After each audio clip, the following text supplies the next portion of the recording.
try to get through the gates about 50 to 45 minutes prior to the game, so I can watch the eagle fly and get in my seat. You know, the 3 to 4 is basically revolves around parking, so you want to get here a little early so you can get a parking spot where you want. You got to kind of know where the nooks and crannies of where you can park are. Game day week, sometimes we have to come up here, rope off some parking. We used to before we got in the paid lot for RV because it was general admission. This year they've cleaned it up over in this ag field, so you basically buy your lot, so it's pretty easy. The drawback is that you only get one car to park here, where before you could jam as many cars as you wanted. Typically game day experience for me is I'm going to come in, I'm going to go to the game. We typically take the bus to the game, but we get picked right up on the corner, and that's one major improvement in the game day experience that Auburn's done, is that they have the buses rolling, so it's a very comfortable, easy thing to do. You don't have to wait a long time.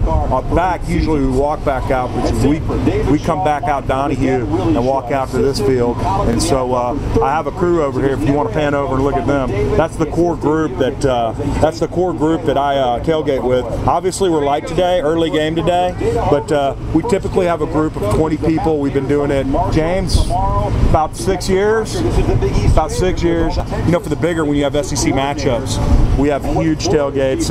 Usually there's some cooking involved. Today it's very light, but typically it depends whether we want to haul a smoker out here. If you look around today, the parking lot's a little light because normally this used to be packed. I wouldn't be surprised if they used to put about 2,000 cars in here, as well as the RVs jammed up. But you know, this is the change, so it's all new this year, so we're going to do it. But yeah, we definitely believe in the game day experience, and you know, you have 6 to 8 days in the fall that you can call your own, and you do it here at Auburn. You know, a little background on me: I came to school and kind of never left.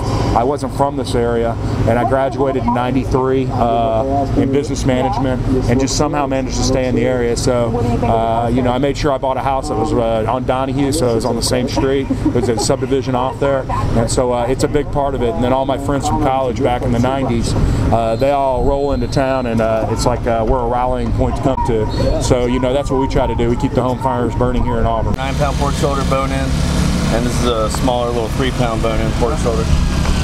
And then just throw it on.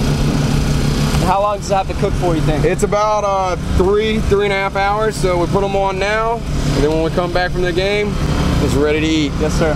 Here, pull it down. And we'll show you the little smoker here, the trailer that he pulls behind it. Awesome. Got a little AU there, so everybody knows what we're representing. Yeah. And just let the bad boy work. Just work. We just leave it there and come back, and we'll kick it into high gear like we usually tailgate. Watch some football.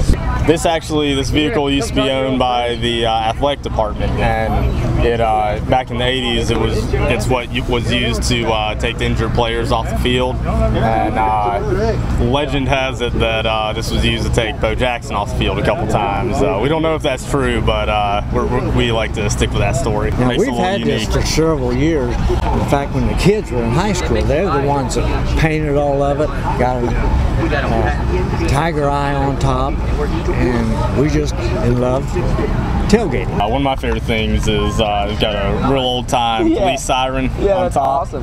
And so we'll switch for that down the bottom. Yeah.